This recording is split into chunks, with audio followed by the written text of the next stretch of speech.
Hi guys, welcome to Symbiosis podcast video, and today we have Sakshi Kumari from Ranchi, Jharkhand, and she scored 49 marks out of 60. This year paper pattern got change of Symbiosis set general का 60 marks का paper था और online exam था, everyone know, due to COVID. So 49 marks score and she got selected for the Pune campus and Noida campus for BBA program. So that's a very good news, Sakshi, and congratulations. Hi Sakshi. Hi, thank you. कैसा लग रहा है after getting converted symbiosis and how is the feeling? बहुत अच्छी feeling है। मेरा हमेशा से ड्रीम था कि टॉप कॉलेज में पढूं। इंडिया के टॉप कॉलेज में पढूं मैं। हाँ। Okay, you have written apart from SET general कोई और भी एग्जाम? NMIMS का nursing engineering. Okay, so you got selected any campuses of NMIMS? Yes, Dhule campus. Dhule campus में सिलेक्शन हो गया। Okay, but mainly you are seeking admission in Symbiosis Pune. Pune मिल जाएगा तो ज्यादा बढ़िया है। हाँ। Okay, after getting selected how is the parents feeling? और पेरेंट्स अलाउ कर रहे हैं कि भाई हाँ जाके यहाँ पढ़ाई कर लो रांची से बाहर निकल के? हाँ, पेरेंट्स ने हमेशा से बोला था कि 12th के बाद कहीं बाहर जाके पढ़ना, तो फिर अलाउ कर दिए जाने के लिए। Okay okay, great. बहुत सारे पेरेंट्स का ऐसा होता है कि ना, बेटी है तो बाहर नहीं जाना, घर पे रहना है, या हाँ। नियर द कॉलेज जो भी है वहां से पढ़ाई कर लो। ऐसा आइडली होता है, इंडियन सोसाइटी है ऑब्वियसली। हाँ। तो इनफैक्ट मुंबई में भी ऐसा काफी मेनी टाइम इट हैपेंस। बच्चे के अंदर कैलिबर बहुत अच्छा है, they can do very good, but वो पेरेंट्स का जाता है कि नहीं, मुंबई छोड़ के नहीं जाना, तो फिर वो रह जाता है। Anyways, coming to the preparation point of view, and how when you started your preparation and when you thought of going for the set general and all the BBA entrance exam, जो भी exams आपने लिखे हैं? मैंने अपना, जैसे मेरा 12th का ये न्यूज आया था कि पास हमें कर दिया जाएगा, उसके बाद फिर मैंने सिम्बोसिस के लिए प्रिपरेशन स्टार्ट कर दी थी। मैंने ज्यादा 1 मंथ पहले ही स्टार्ट किया था।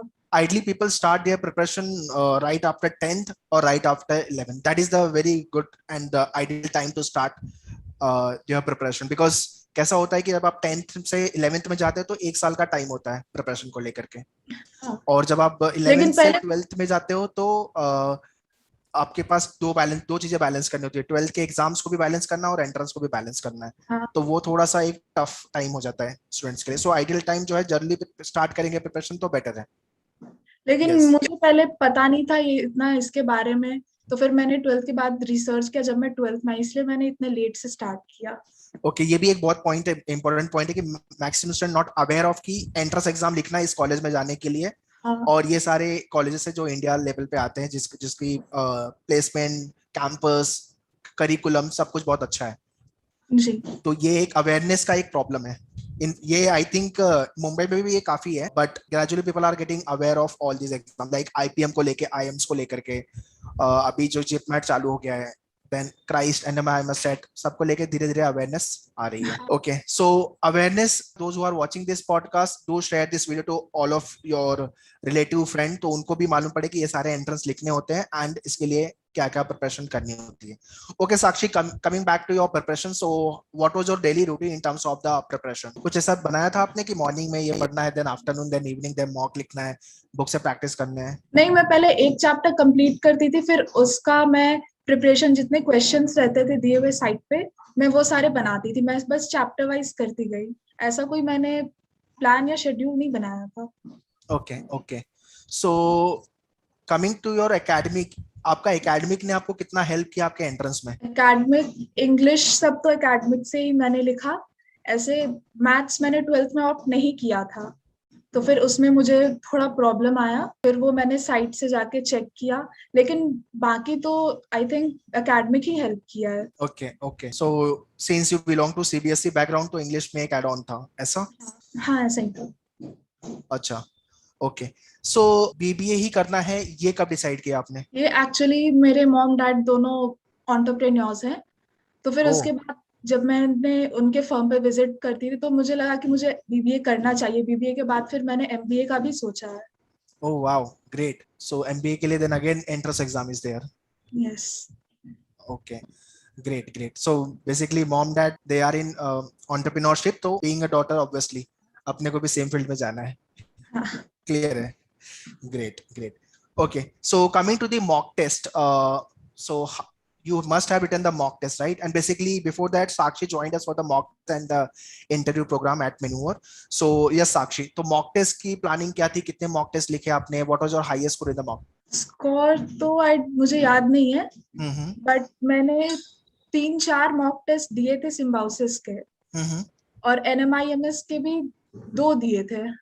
ओके, तो मॉक टेस्ट पे इतना रिगरस काम नहीं किया आपने? नहीं।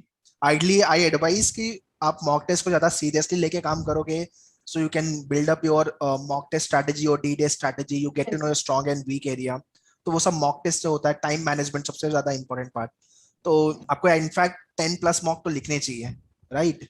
हाँ, बट मेरे पास टाइम नहीं बचा हुआ था, मैंने इतने लेट से स्टार्ट किया था, तो फिर अच्छा टाइम अच्छा, बच पाया ना, इसीलिए। lack of time. Okay, okay.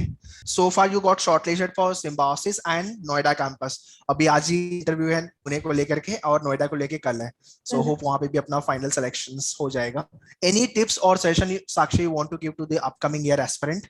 उन्हें प्रिपरेशन स्टार्ट कर देनी चाहिए, बिकॉज बाद में फिर टाइम बहुत नहीं, कम बचता है, करेक्ट करेक्ट। और उसके बाद फिर उन्हें मॉक भी बहुत ज्यादा देना चाहिए। ऐसे एग्जाम के पैटर्न के बारे में पता चल जाता है कि कैसा होने वाला है एग्जाम। नहीं तो राइट, अचानक से अगर आप एग्जाम में बैठते हैं तो फिर समझ नहीं आता है कि ये कैसा पेपर आ गया है। Correct correct. तो प्रिपरेशन बहुत ज्यादा जरूरी है। Right right.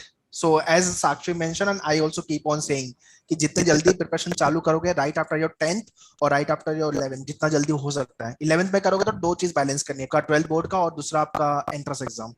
बट अगर आप 10th में हो तो एक साल का आपको रिलैक्स वाला टाइम मिलता है। जब आप 11th में होते हो तो इतना प्रेशर नहीं होता, आप एंट्रेंस को फोल्ड के प्रिपेयर कर लो, और जब आप 12th में रहोगे तो वन टाइम एक रिवीजन टास्क होता है। सो वो ज्यादा कन्वीनियंट होता है और उससे you get the dream colleges which you are seeking for. ये आइडली होता है, प्रिपरेशन एकदम बहुत ही रोबस्ट होती है आपकी। और एक अवेयरनेस होना भी बहुत जरूरी है। जैसे 10th जब मैंने पास किया था, मुझे पता नहीं था कि मुझे करना क्या है, उसमें मुझे ज्यादा पता नहीं था। सीए और सीएस एक ऐसे मेन है कॉमर्स में जो सब जानते हैं, और राइट बाकी सारे फील्ड के बारे में बहुत कम सबको इन्फॉर्मेशन रहती है।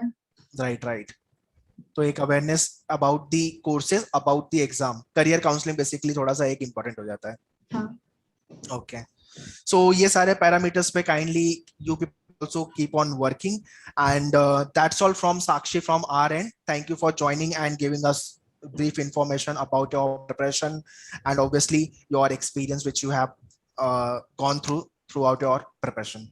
Thank you and bye bye, take care. Bye.